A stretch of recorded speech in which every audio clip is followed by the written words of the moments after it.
ข่าวด่วนเปิดตัวคนแรกทายาทหมอลำชื่อดังสวัสดีค่ะพี่น้องสุขุมสุขคนยินดีต้อนรับสู่ช่องคุณแม่มาแชร์ค่ะ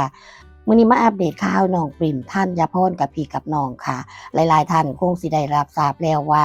น้องปริ่มธัญพรลงจากวงหมอลำเสียงวิหกไปอยู่วงใดไปเรียนต่อหรือว่าไปเฮ็ดงานอีหยัง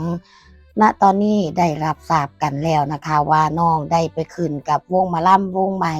ที่เปิดตัวล่าสุดนี้เองนะคะหมอลำสะกิดใจวาสันนะคะหายของใจสงสัยกันแล้วนะคะสำหรับ FC แฟนคลับที่ติดตามข่าวน้องหรือว่าหักแพงคอยซัพพอร์ตน้องบ่ว่าสิเป็นบ้านฮัก FC หลายๆท่านนะคะที่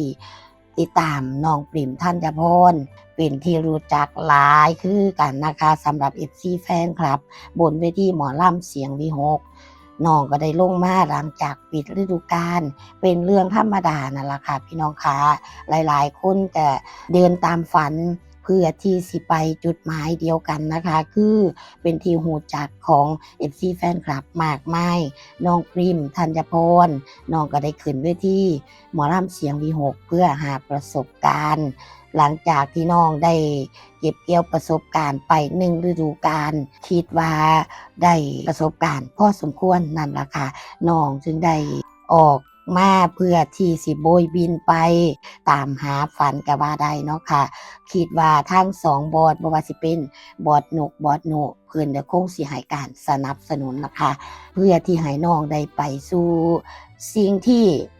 คิดว่าเป็นความฝันนั่นล่ะค่ะคิดว่าสิได้เป็นตัวเด่นได้เป็นนางเอกแน่นอนนะคะสำหรับน้องปริ่มเพราะว่าน้องก็เป็นอีกหนึ่งศิลปินที่สวยน่ารักเสียงดี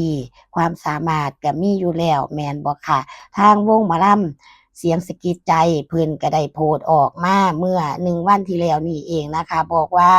เปิดตัวคนแรกทายาทหมอลำชื่อดังน้องปริมธัญพรทายาทนางเอกปานดำค้ำคูณน้องปริมได้รับฉายาดาวรุ่งด้วยเสียงหวานน่ารักและการแสดงบนเวทีมีเสน่ห์จนแฟนๆติดตามมากมายจุดเด่นบนเวทีมีภาพลักษณ์น่ารักสดใส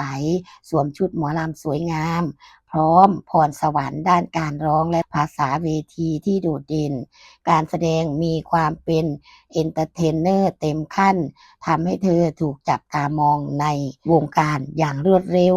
ด้วยความสามารถครบเครื่องเชื่อว่าในอนาคตอาจก้าวสู่ระดับต้นๆของวงการหมอลำอย่างแน่นอนฝาก FC แฟนคลับเป็นกำลังใจให้น้องปริมด้วยนะครับแอดแท็กคอนเสิร์ตหมอลำแอดแท็กเสียงสะกิดใจแอดแท็กท็อปนราชัยแอดแท็กน้องปริมแอดแท็กปริมธัญพรอันนี้เป็นโพสต์ของทางวงหมอลำที่เปิดไมค์เนาะค่ะเป็นที่รับทราบกันดีแล้วนะคะสำหรับ FC แฟนคลับที่สงสัยของใจว่าน้องปริมธัญพรลงจากวงหมอลำเสียงวีหกแล้วน้องสิไปจังใดมาจังใดแม่นบ่ค่ะก็ตามที่รับทราบกันแล้วนี่ล่ะค่ะแล้วก็มี FC แฟนคลับเขามาแสดงความคิดเห็นหลายพอสมควรนะคะใต้โพสต์ของวงหมอลำเสียงสะกิดใจนี่เองนะคะบางคนก็บอกว่าต้องไปหาข้อมูลอีกแล้วว่าซั่นอันนี้น่าสิเป็นท่านที่บ่แม่น FC ของน้องปริมนะคะก็ต้องไปหานั่นล่ะค่ะว่าน้องมาจากไสจังใดแม่นบ่ค่ะส่วนคนที่ติดตามน้องปริมมาจากวงหมอลำเสียงวีหกรับทราบกันดีค่ะน้องเป็นอีกหนึ่งศิลปินที่น่ารักมากสวยหวานความสามารถก็บ่ด้อยไปกว่าศิลปินอื่นๆเลยนะคะสำหรับน้องปริมการันตีได้จากแม่ปานดำคำคูณคุณแม่ของน้องนั่นเองนะคะเพราะว่าคุณแม่ของน้องก็คือศิลปินเป็นที่รู้จักกันดีสำหรับ FC แฟนคลับบ่ว่าสิเป็นแฟนคลับของวงหมอลำเสียงอีสานเพราะว่าแม่ปานดำเพิ่นก็เป็นอดีตนางเอกของวงหมอลำเสียงอีสานนะคะล่าสุดนี้เพิ่นก็ได้มาอยู่ที่วงหมอลำเสียงวีหกและก็ตามมาด้วยน้องปริมธัญพรลูกสาวของเพิ่นนั่นล่ะค่ะน้องได้มาหา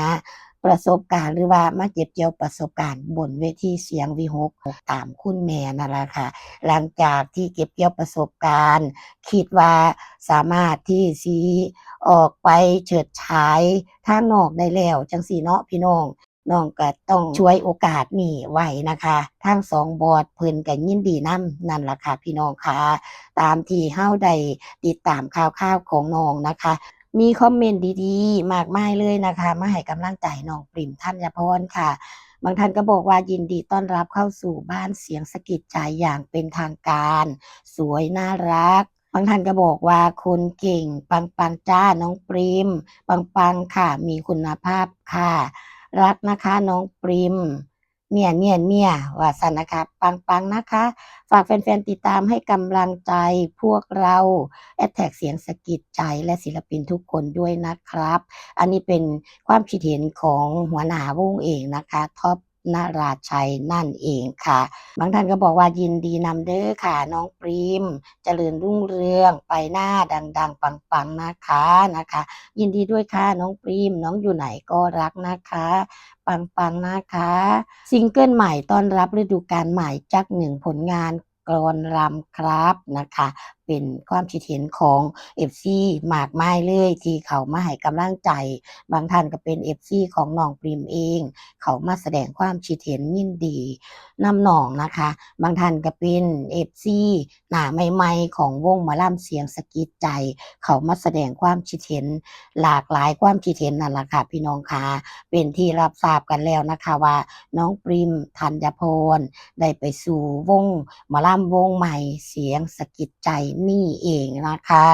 ขอให้น้องเฮงๆปังๆสำหรับการออกสู่วงใหม่หรือว่าสำหรับงานแรกที่น้องได้ออกฉายเดียวหลังจากได้อยู่กับคุณแม่ปานดำคำคูณนะคะศิลปินก็ต้องมี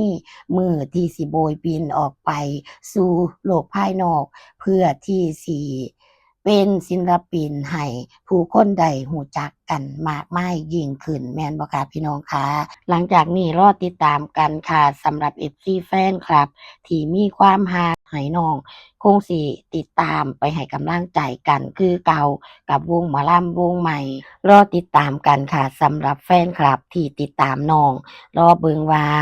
การแสดงด้านหน้าเวทีของน้องสิแสดงความสามารถออกมาได้ดีเยี่ยมขนาดใด